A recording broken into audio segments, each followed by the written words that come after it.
Shalom, shalom bien-aimés. Je crois par la grâce de Dieu que nous allons bien, que le Seigneur nous a fait beaucoup de bien encore durant cette semaine.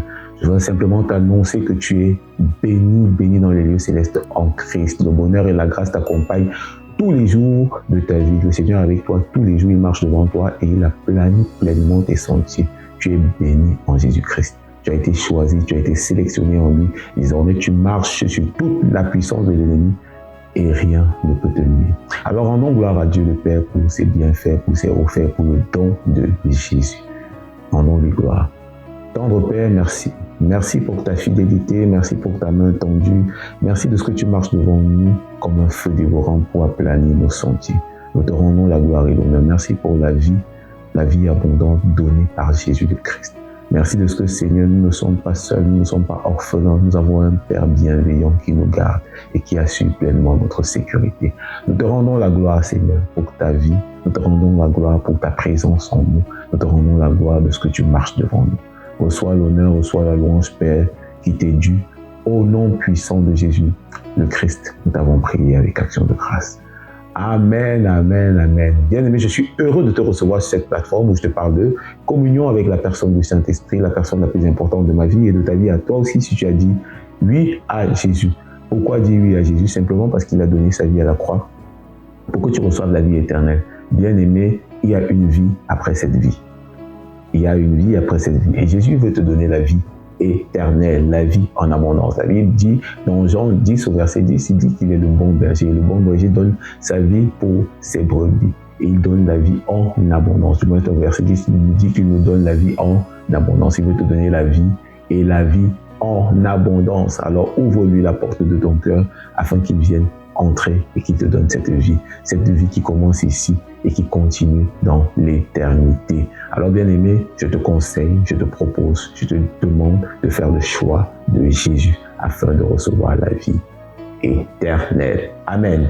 Comme je t'ai dit, je te parle de communion avec la personne du Saint-Esprit, la personne la plus importante de ma vie et de ta vie à toi aussi, si tu as fait le choix de Jésus. La semaine dernière, nous disions déjà qu'il était important lorsqu'on entre dans la présence de Dieu, d'entrer avec un cœur tout entier en adorant le roi.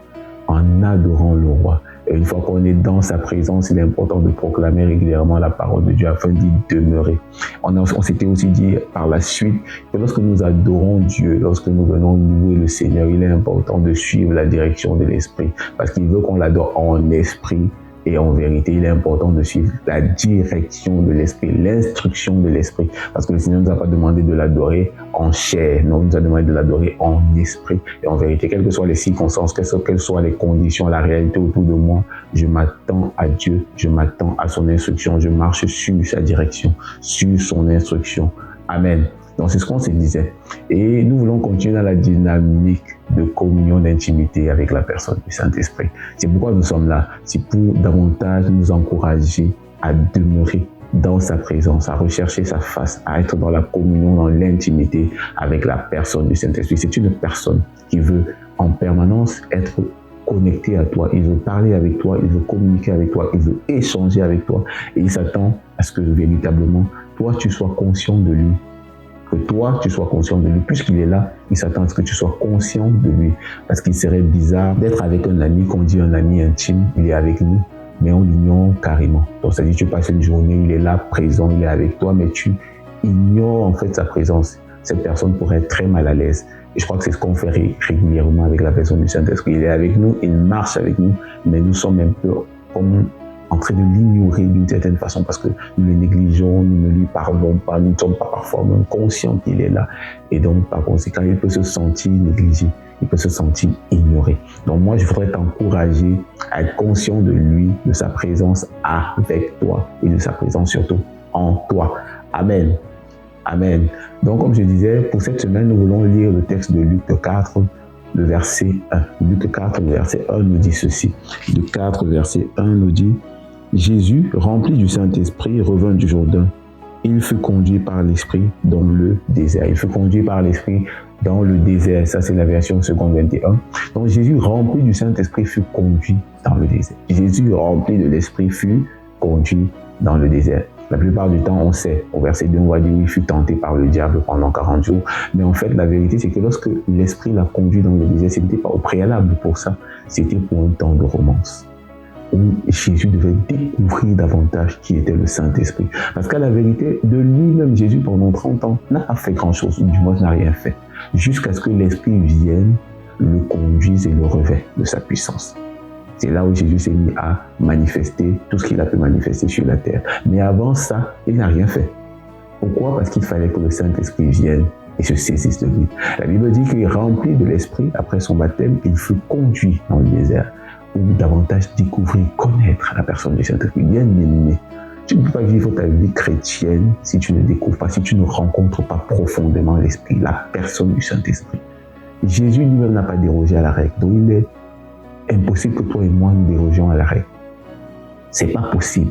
Mais la Bible nous dit que le Saint-Esprit l'a conduit dans le désert, dans un lieu reculé, où il n'y a pas forcément de bruit, où il n'y a pas forcément de distraction. Le Saint-Esprit l'a conduit là-bas. Pourquoi?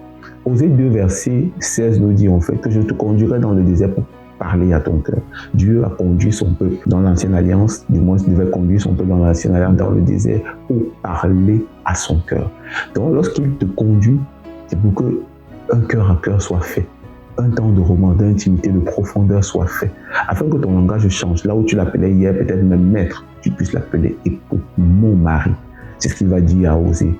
En fait, pour que ton système de pensée change en fonction de qui il est véritablement, du moins à ce qui te concerne. En fait, mon point est de te dire qu'il veut un temps de romance avec toi. Et c'est la raison pour laquelle il te réclame parfois loin de la foule.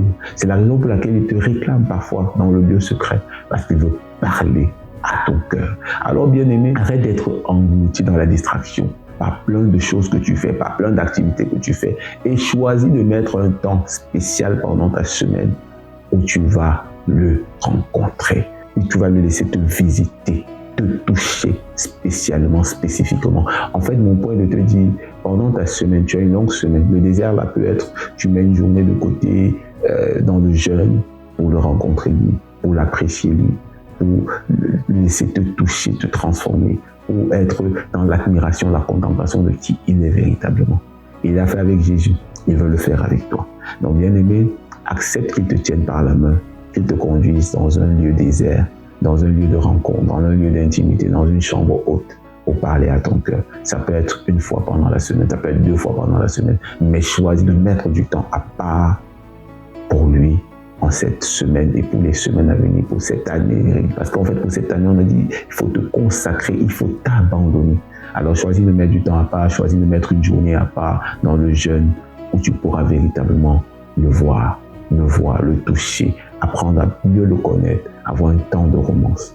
C'est mon point pour toi, pour ce matin. Je prie que tu captes quelque chose encore de mes faibles mots et que le Seigneur te bénisse abondamment sur ce. Je ne peux que te souhaiter une excellente fin de semaine, un excellent week-end, à une prochaine vidéo. Ciao, ciao.